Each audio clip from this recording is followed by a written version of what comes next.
सृष्टि की शुरुआत की बात करें, इंसान इस सृष्टि की शुरुआत का जो समय था, जो पीरियड था, उस समय इंसान की जरूरत एक ही थी। क्या थी? खाना, सिर्फ रोटी। थोड़ा सा समय बीता, कुछ सदियां बीती, एक जरूरत में से जरूरत दो हुई, रोटी के साथ में मकान जुड़ा। और थोड़ा समय गुजरा, आदि मानव, और आदि मानव की अवस्थाएं जैसे जैसे गुजरती गए, संस्कृति सभ्यताएं जैसे जैसे विकसित होते गए, तो दो जरूरत में से अब तीसरे की आवश्यकता होने लगे। और वो तीसरी जरूरत थी रोटी और मकान के साथ में कपड़े। आज के इस प्रवचन का विषय क्या नाम है भाई? हाँ, यहाँ कोई मॉडल आने वाले नहीं है, यहाँ कैटवॉक होने वाला भी नहीं। कुछ अलग से इस विषय को देखना है, कुछ अलग ढंग से देखना है, चिंतन की ओर आगे बढ़ना है, समाज की परिस्थितियों को जानना है।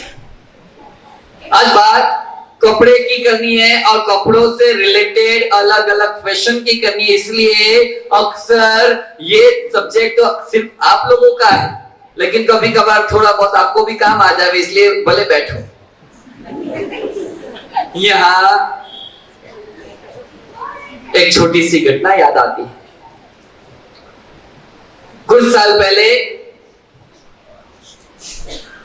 कोर्ट ने एक रेप करने वाले, बलात्कार करने वाले आरोपी को सजा सुनाई और उस लड़के की उम्र लगभग 24-25 साल के आसपास की हो गई। बलात्कार का केस और बलात्कार का केस, रेप का केस, और उसके अंदर गवाह के साथ, सबूत के साथ इसको पकड़ने में आया, जेल हुई है। कोर्ट ने सजा सुनाई और कोर्ट ने सजा सुनाने के बाद जज ने अनऑफिशियली एक क्वेश्चन पूछा। उस 24-25 साल के लड़के को अनऑफिशियली ये प्रश्न पूछने में आया कि तूने ऐसा नीच काम क्यों किया? क्यों? 2 मिनट के लिए लड़का कुछ ना बोला और 2 मिनट के बाद में लड़के ने हल्के से रह करके एक लाइन बोली कि जज साहब, मैं जवाब दूं इससे बेहतर है कि मैंने जिसके ऊपर रेप किया, मैंने जिसके ऊपर बलात्कार किया, उस लड़की को यहां पेश करो और उस लड़की को बोलो कि जिस दिन तेरे ऊपर रेप हुआ था उस दिन तूने जो कपड़े पहने थे वही के वही कपड़े पहन के आ। समझ में आ रही है बात? वासना को भड़काने वाले वेश आज हर जगह, हर सोसाइटी के अंदर, हर समाज के अंदर और हर घरों के अंदर धीरे धीरे एंट्री कर लिए हैं। तब बलात्कार नहीं हुए तो बड़ा आश्चर्य है भाई।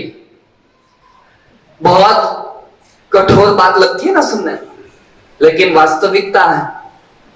जाने कितनी कितनी आंखों को अपन ने अपने नजरों से विकारी बनाए, न जाने इस आंखों से कितने कितने पाप के पोटले बांधे हैं। हर एक के अंदर कहीं ना कहीं कुछ ना कुछ परसेंटेज कारण सामने वाले के ड्रेस कोड का है।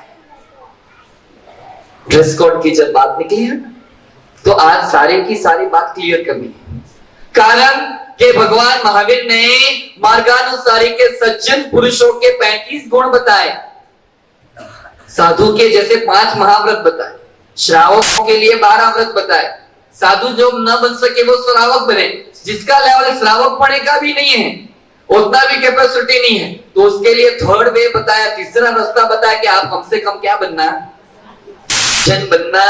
और सज्जन लोगों की पहचान क्या, सज्जन किसे कहते हैं? तो ये 35 गुण जिसके अंदर है, 35 क्वालिटीज जिसके अंदर है, उसे सज्जन कहते हैं। तो महावीर ने सज्जन पढ़ने के गुण बताया, 35 गुण में से एक गुण बताया उचित वेश। कैसा वेश होना?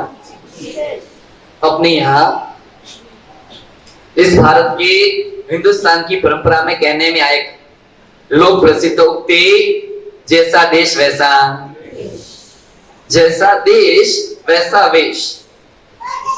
मारवाड़ में चले जावे, जैसलमेर के रेगिस्तान के अंदर और उनका सामने वाले का ड्रेस देख करके पता चल जावे कि ये कोई रबारी का वेश देख करके पता चल जाता था। एक समय ऐसा था कि ये ट्रेडिशनल, आजकल तो है ना, उसकी भी क्या चलती है। हाँ, अभी आपकी 2-3 दिन बाद सब नाटारंभ शुरू हो जाएंगे और उसके बाद ये ट्रेडिशनल डे, ट्रेडिशनल कपल, क्या अलग अलग अक्षय, क्या रहता। तो ये ऐसे आपकी सब चालू हो जाए। तो यहाँ पुराने समय के अंदर अपना वेश जो था वो वेश ही अपनी जाति की पहचान थे।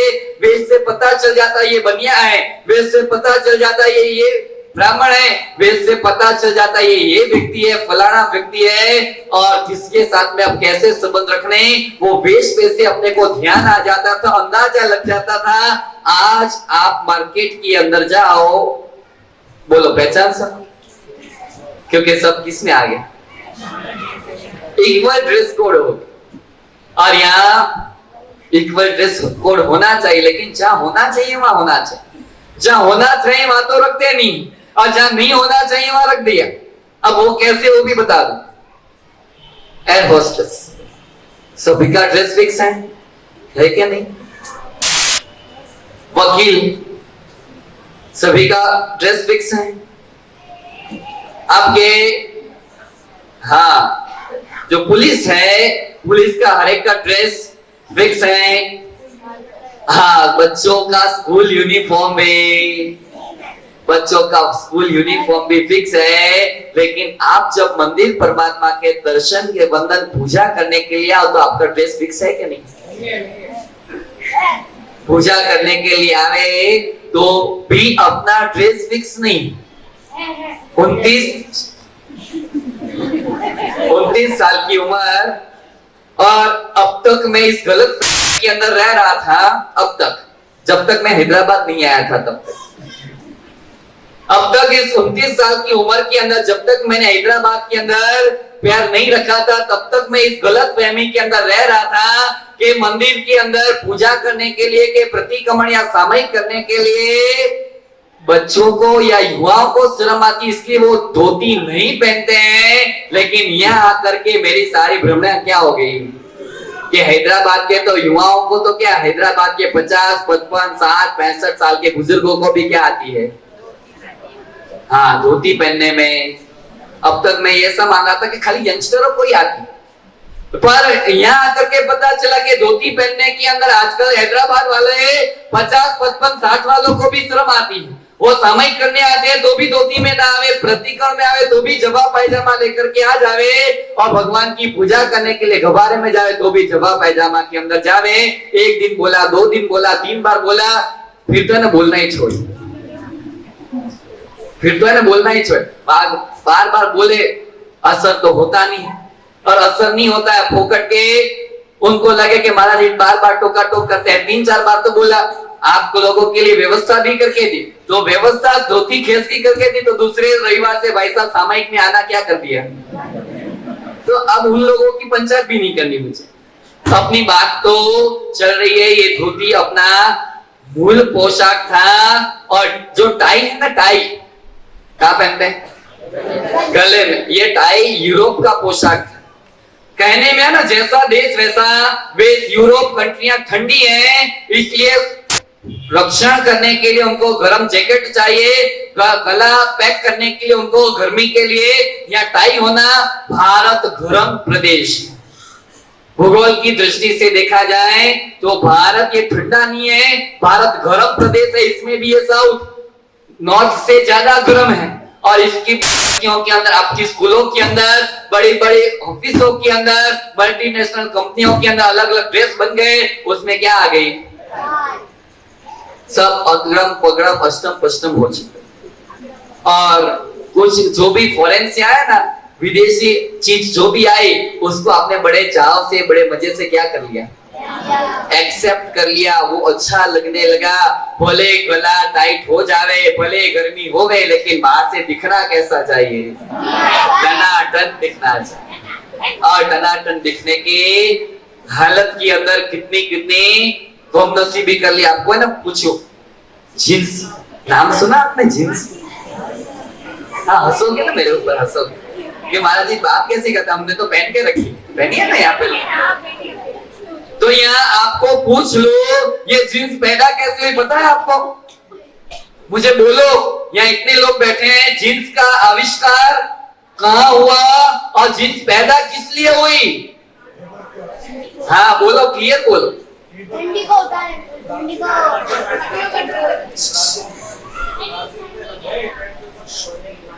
यहाँ दो कारण थे, एक तो नारियली के झाड़, बड़े बड़े खजूरी के झाड़, ताड़ बोले के ताड़ के झाड़, ऐसे ऊंचे ऊंचे लंबे लंबे झाड़ के ऊपर चढ़ना था, तो वो जो पैंट ढीले जो पोशाक थे वो दिक्कत आती थे, इसलिए उन्होंने सोचा कि बारदान ना बोरियां आती ना, बोरियां, देखो जींस की उत्पत्ति में बता रहा हूं कि वो बोरियां, उन लोगों ने सोचा कि अपन ऊपर चढ़ते हैं पेड़ के ऊपर, सारे नीचे उतरते पूरे कपड़े छील जाते हैं, घिस जाते हैं, एक काम करो बारदान की जो गेहूं चावल की जो बोरियां हैं उसका क्या बना लो, उसका कपड़ा सीलो और उससे चढ़ो, इसमें से जींस की शुरुआत हुई, उत्पत्ति हुई। और दूसरे नंबर में अमेरिका के अंदर माइंस के अंदर जो जाते थे नीचे, माइंस के अंदर जो नीचे जाते थे, नीचे की जो है, नीचे ठंडी नहीं है, नीचे उतरते समय चढ़ते समय कंफर्टेबल रहे, इसलिए वो अंगारे लगते थे, नीचे अग्नि लगते थे, वो अग्नि हल्के कपड़े को, सूत के कपड़े को तुरंत ना पकड़ ले, मोटा कपड़ा होना प्रोटेक्शन के लिए, इसलिए वो बड़े बड़े जाडे जाडे मोटे मोटे कपड़ों का उपयोग किया वो जींस में। जींस के अंदर काफी सारे चेंजेस आए, आपको भी पता है, मुझे एक एक जींस की पैटर्न और उसके नाम बोलने की जरूरत नहीं है। एक समय ऐसा था फटी हुई जींस पहनने की फैशन, वो बेचारे लगे कि बेचारा मिडिल क्लास का होगा या लोअर क्लास का रहेगा, बेचारे के पास पहनने के लिए कपड़े भी नहीं है, पहन पहन करके इसकी जींस क्या हो गई है, हाँ घुटनों से इसकी जींस बेचारी फट गई है, फिर भी दया आती थी। गुरु महाराज है ना मुंबई लालबाग के अंदर चतुर्मास, एक ऐसा ही लड़का है, अब उसकी घुटने से फटी हुई पैंट, अब घुटने से थोड़ी सी फटी हुई, तो गुरु महाराज ने कहा कि साधर्मिक आया हुआ लगता है, तो किसी को कहा कि भाई इसको एक जोड़े। हाँ तब उस व्यक्ति ने कहा नहीं महाराज जी नहीं, ये तो टनाटन पार्टी है, ये पार्टी टनाटन है। तो गुरु महाराज ने कहा टनाटन पार्टी है तो फटे हुए कपड़े पहनती, वो तो ये तो देखो बच्चे को ही पता। तो एक समय ऐसा था, सभ्यता, वो व्यक्ति कैसा है, गरीब रहे तो उसके कपड़े उस प्रकार के रहते थे, मिडिल क्लास का रहे तो उस प्रकार से रहते, अपर क्लास का रहे तो उसका जो ड्रेसअप था वो उस प्रकार का रहता। और यहाँ बच्चों सब अलग बैठ, और यहाँ सारी की सारी परंपराएं उड़ गई। आपको बोल दो, इस तरफ जिसने जींस पहनी है ना, जींस, उन लोगों की एक दूसरे को मत देखो, वो अभी एक दूसरे को देखने लगे। शास्त्रों ने कहा कि देव और गुरु महाराज के पास, भगवान के पास और गुरु महाराज के पास जब भी जावे, तब बहनों का, लड़कियों का सिर क्या होना चाहिए? अब बोलो जीन्स पहने और जीन्स के ऊपर आप टी शर्ट पहनोगे तो फिर कहां से लाओगे? है कुछ पता चलता है मैं क्या कहना चाहता हूं? जीन्स जो पहनी तो जीन्स के ऊपर के दुपट्टा तो पहनोगे नहीं, और जीन्स के ऊपर टी शर्ट आया तो टी शर्ट के ऊपर, और तो कुछ है नहीं कि गुरु मंदिर में जावे भगवान के पास तो भगवान के पास में अपने बाल नहीं दिखाने चाहिए, बाल को ढकने चाहिए। गुरु महाराज के पास में आवे तो माथे दुपट्टा, सागर का पल्लो ओढ़ना चाहिए, माथा कोरा रहना चाहिए। मैं तो है ना अनुमोदना करता हूँ मारवाड़ी समाज की बहनों, यहाँ जितनी भी बहनें मारवाड़ी समाज की बैठी है ना, सबके सिर क्या है तो बाकी सब समझ जाना, समझ में आ रही, लेकिन नहीं सुधरेंगे, नहीं सुधरेंगे। मर्यादाएं अभी भी, ये माथा ढाकने की परंपराएं अभी भी इस राजस्थानी परंपरा के अंदर, राजस्थानी समाज में बची है। बाकी पूरा गुजरात तो क्या हो गया, चाहे गुजराती रहे के कच्छी रहे, ये ढकने की बात ही उड़ गई है। तो यहाँ बहुएं की तो अनुमोदना करता हूं, लेकिन बच्चियां तो चाहे कच्छी की रहे के गुजराती की रहे के मारवाड़ी की रहे, जींस तो सबके पास में, टी शर्ट सबके पास में आ गए। वो मुझे अनुमोदना करता हूँ जामबाग की लड़कियों की। देखो ये भी बैठी हैं, पीछे भी बैठी हैं, जामबाग की लड़कियां। वो जब भी गुरु महाराज के पास में आवे, उपाश्रय के बाद तक उनका जोर रहे सो, लेकिन जैसे उपाश्रय के अंदर निसी ही, जैसे मंदिर में 3 बार निसी की जाती है, ऐसे उपाश्रय के दरवाजे पर एंट्री करते ही निसी कही जाती है। उपाश्रय से आवे और वो लड़कियां क्या कर देवे, 18 साल की, 19 साल की, 21 मर्यादा है, गुरु महाराज के पास आ रहा है, खुले नहीं जाना है, तुरंत धक दे। तो यहाँ जो जींस आपने पहनी, तो जींस कैसी पहनते हो वो भी बता। बोलो भाई बोलो, अब आज बात निकली है तो बात पूरी करें।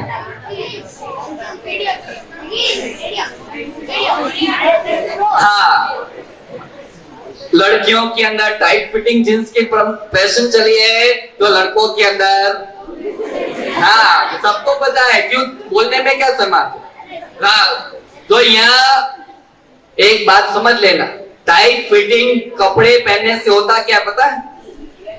भले विकार के वर्धक तो है, नुकसान के कारण तो है, वो तो ठीक है, बात की बात है, लेकिन आपको खुद को नुकसान है। मेडिकल साइंस कहता है, आधुनिक विज्ञान कहता है, चिकित्सा शास्त्र कह रहा है कि आपने एकदम फिटो फिट जो टाइट कपड़े पहने हैं, तो टाइट फिट कपड़े पहनने से ब्लड का सर्कुलेशन जो पूरे बॉडी के अंदर ब्रेन से लगा करके पैर के अंगूठे तक जो होना चाहिए था, ब्लड सर्कुलेशन, रक्त का अभिसरण तंत्र जो चलना चाहिए था, उसके अंदर टाइट फिटिंग जो भी कपड़े, टी शर्ट रहे के, पैंट रहे के, जो रहे सो, और उसके कारण ब्लड के सर्कुलेशन फ्लो के अंदर प्रॉब्लम्स खड़े होते हैं। और जिस जगह वो ब्लड का सर्कुलेशन नहीं पहुंचता है, उस जगह पर तकलीफें पैदा हो जाती है। आज नहीं तो कल नहीं तो परसों, आने वाले समय के अंदर अपने आरोग्य के लिए ये खतरा की घंटी बजा करके, वो अलार्म बजा करके तैयार हो जाता। एक लेखक के अंदर एक किताब पढ़ी थी, कटाक्ष लिखा है जिसके अंदर, और उस लेखक ने लिखा कि जिसकी टाइट उसका दिमाग भी। समझते हो कि ब्लड का सर्कुलेशन फ्लो वहां तक नहीं पहुंचेगा। अक्सर देखना जो टाइट फिटिंग कपड़े पहनते हैं, उनका स्वभाव भी चिड़चिड़ापन वाला, छोटी छोटी बातों में भड़क जाने वाला, छोटी छोटी बातों में घर वालों ने, मम्मी ने, पापा ने कुछ कह दिया, तुरंत बुरा लग जाने वाला। अक्सर उन लोगों का स्वभाव ऐसा हो जाता। कारण बड़ा सिंपल है, जिसकी जींस टाइट उसका दिमाग भी, और जिसका दिमाग टाइट उसके घर के अंदर रोज। आपको सब पता है। यहाँ पुरुषों के लिए, अपने यहाँ पुरुषों के लिए भी सिर ढकने की परंपरा थी, लेकिन कैसे ढकने का था? पगड़ियां थी और टोपियां थी। एक पगड़ी वाला मिला, एक टोपी वाला, धोती वाला मिला, धोती वाला, एक दो मिलेंगे, हाँ एक दो मिलेंगे। बाकी ये अपना आदर्श था। पगड़ी क्यों पहनते थे पता? पगड़ी कह दो के टोपी कह दो, टोपी क्यों पहनते थे?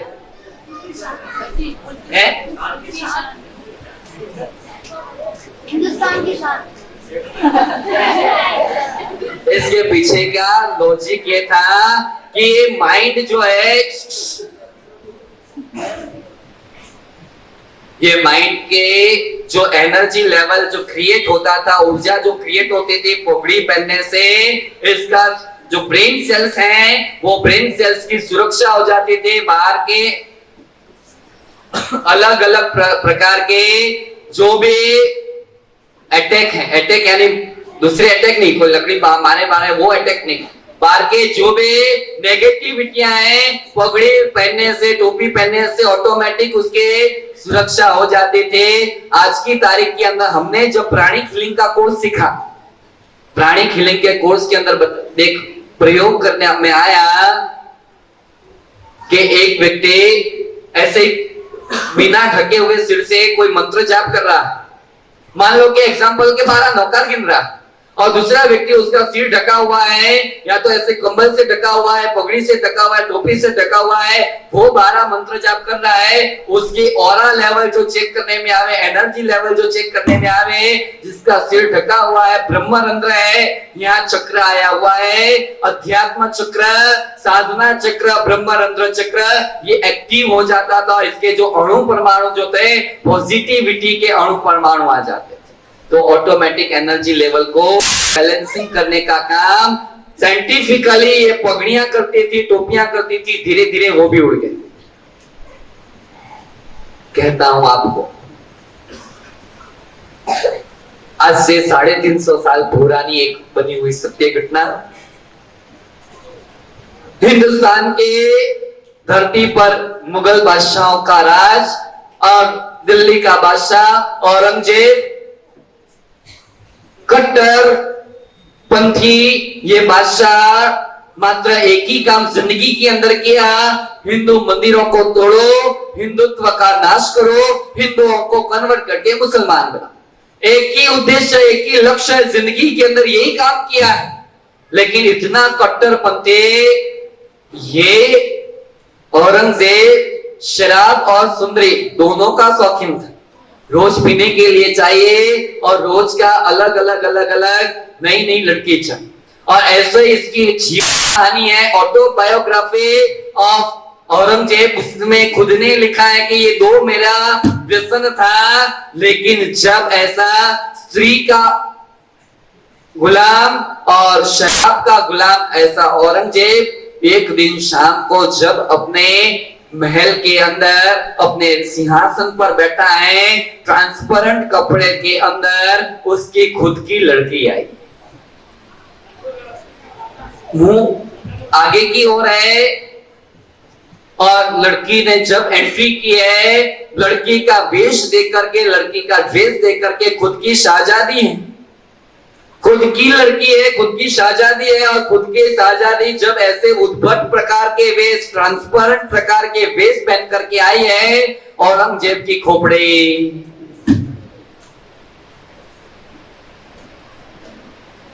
ये आपसे पूछा, टीवी के अंदर, सड़कों के ऊपर, पोस्टरों के अंदर, सीन के अंदर जो ड्रेस देख करके आपको आनंद आता है, आपको मजा आती है, अंदर से आपकी आंख में वासना के सांप घूमने लगते हैं, वही का वो वेश आपके घर के अंदर आपकी लड़की या आपकी बहन पहने तो चले कि नहीं चले?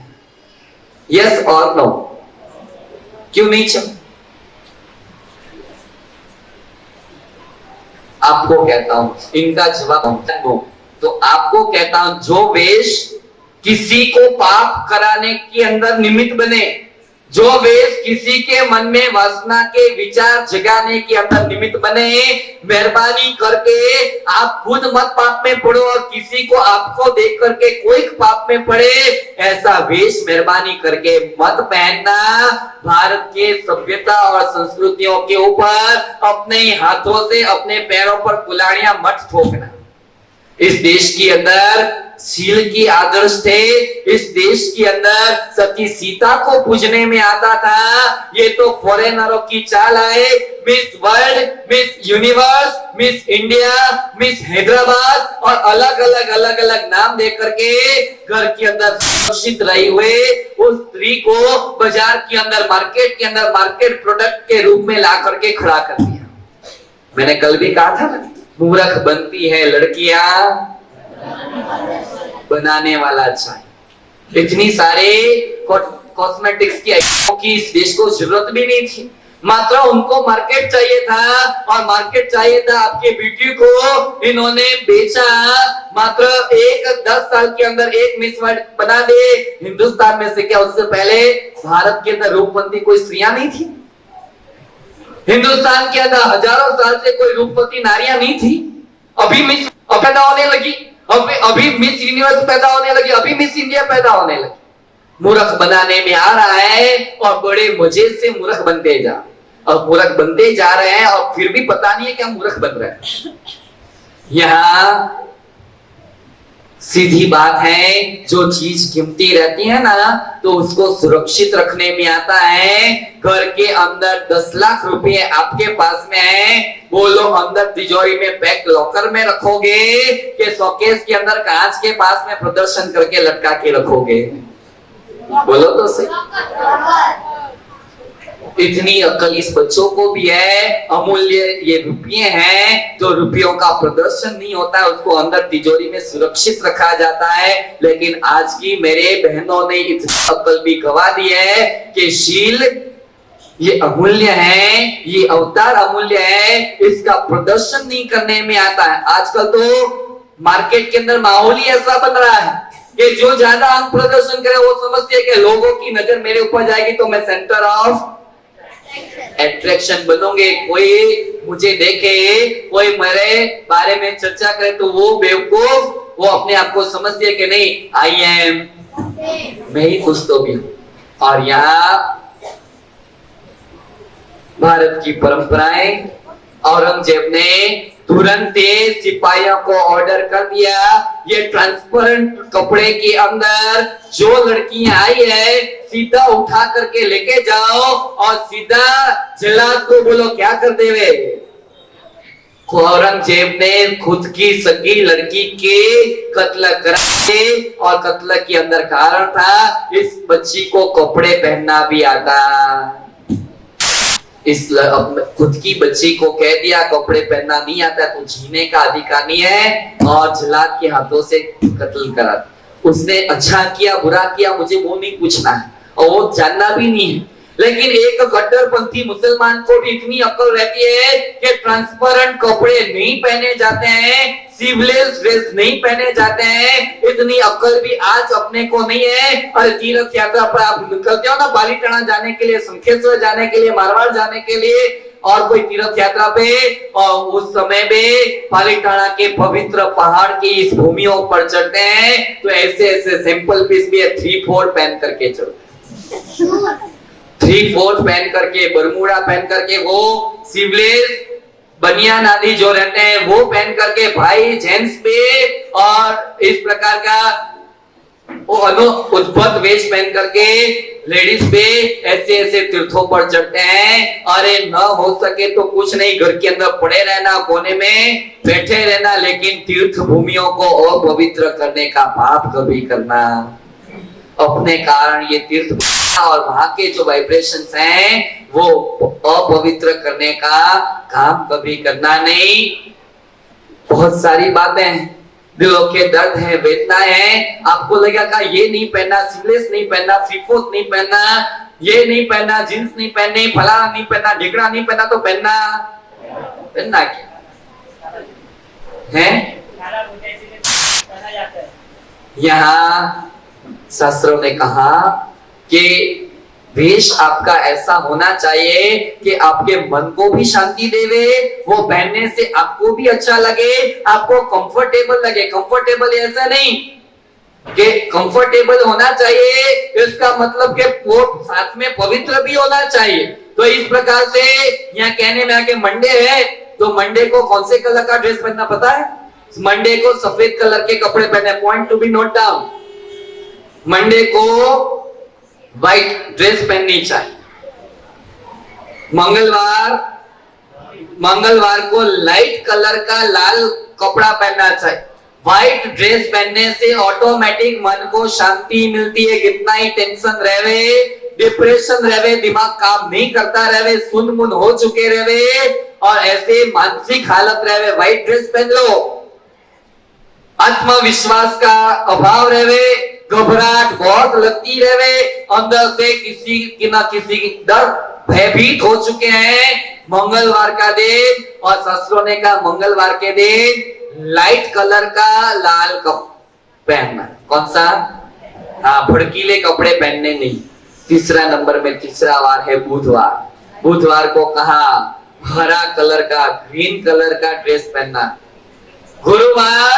गुरुवार के लिए बताया पीला कलर का ड्रेस पहनना। शुक्रवार को वापिस सफेद कलर का वस्त्र पहनने के बाद शनिवार को बोलो, अब बोलो,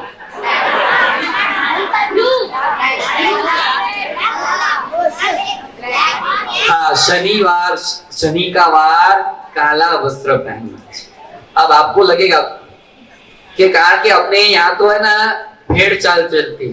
कौन सी चाल चलती है?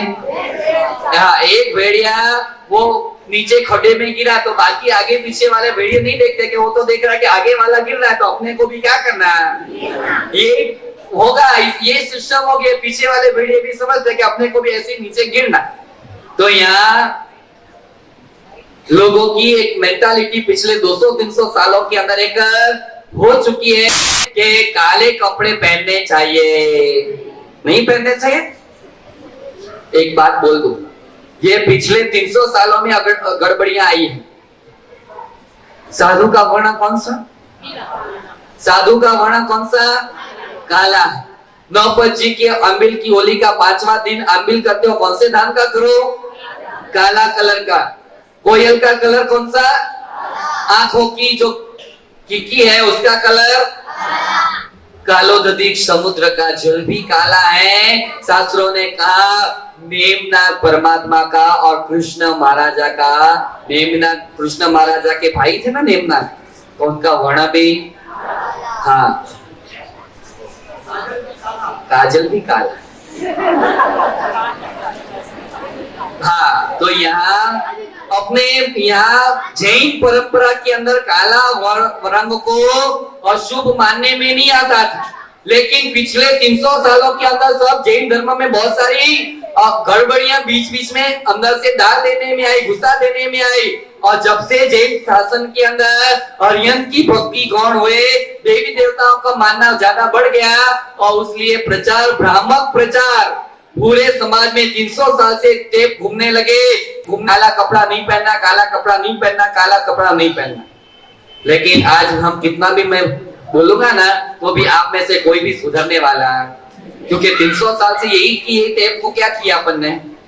300 साल से, पिछले 300 साल से रटते आ रहे हैं। अभी यहाँ जाकर के आप सुन भी लोगे, घर में जाके अपनी दादी को बोलोगे कि महाराज जी ने कहा है कि काला कपड़ा पहन, तो दादी बोलेगी महाराज जी का दिमाग तो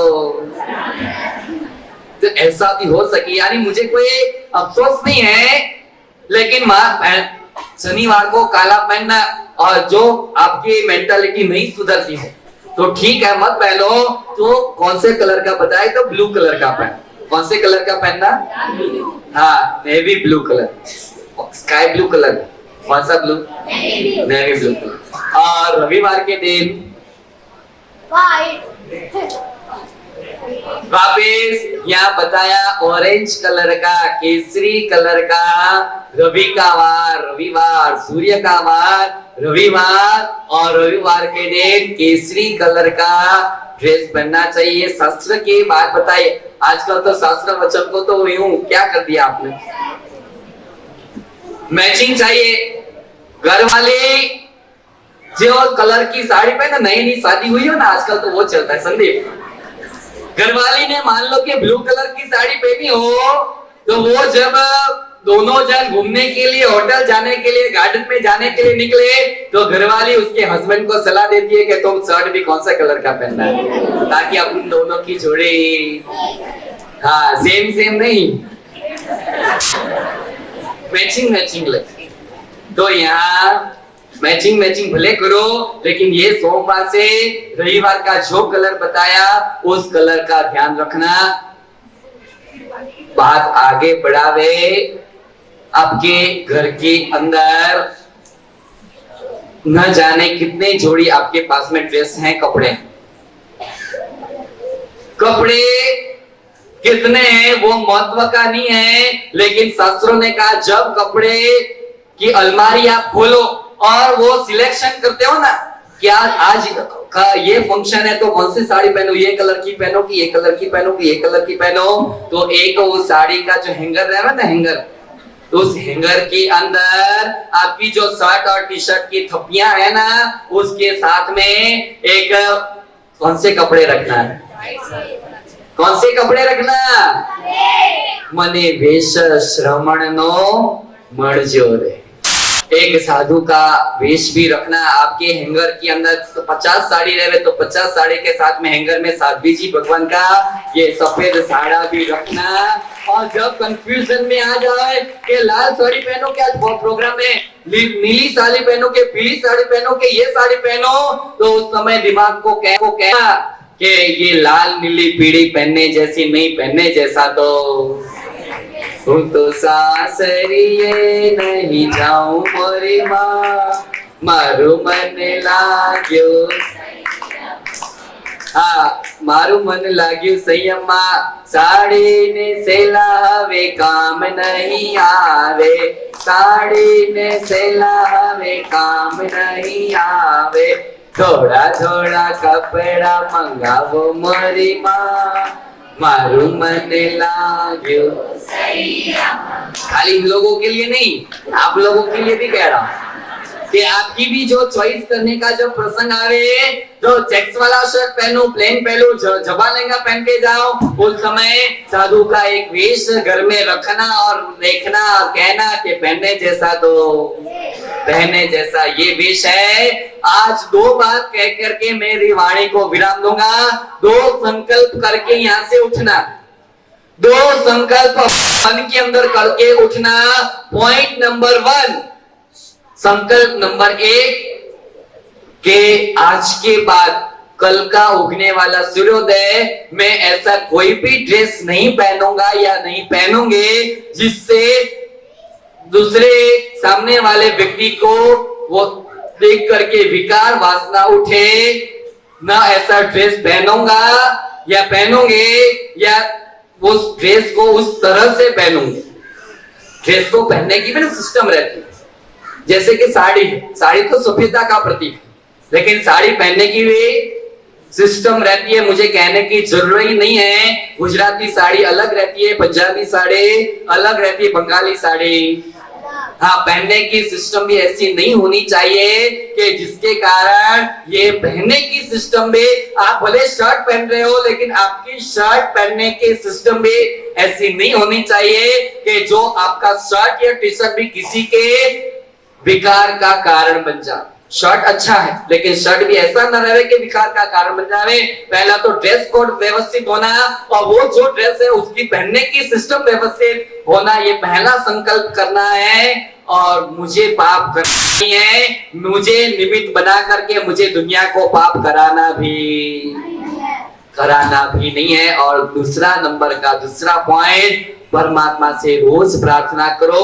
भले जन्मा जिस वेश के अंदर रोज भले अलग अलग ड्रेस पहन रहा हूं, लेकिन इस दुनिया का जब मेरा आखिरी दिन रहे तो मेरे शरीर के ऊपर मौत के दिन, कयामत के दिन, मेरे डेथ के दिन मेरे शरीर के ऊपर एक दिन के लिए तो सर, एक दिन के लिए अरे 1 घंटे के लिए तो सही, 1 घंटे के लिए, लेकिन आखिरी समय मेरे शरीर पर वेश कौन सा होना है? मने वेश श्रवण नो मळे। 1 दिन की भी दीक्षा, 1 घंटे के लिए भी दीक्षा, और आखिरी 5-10 मिनट बची हो तो भी घर वाले को कह देना, अंतिम समय भी मेरे ड्रेस चेंज करा करके मुझे थोड़ा परमात्मा का वेश। आखिरी समय भी 10 मिनट बची है, सांस आखिरी चल रही है ना, आखिरी सांस चलती हुई है, दादाजी के कपड़े चेंज करा करके सफेद वेश, प्रभु का वेश पहना देना।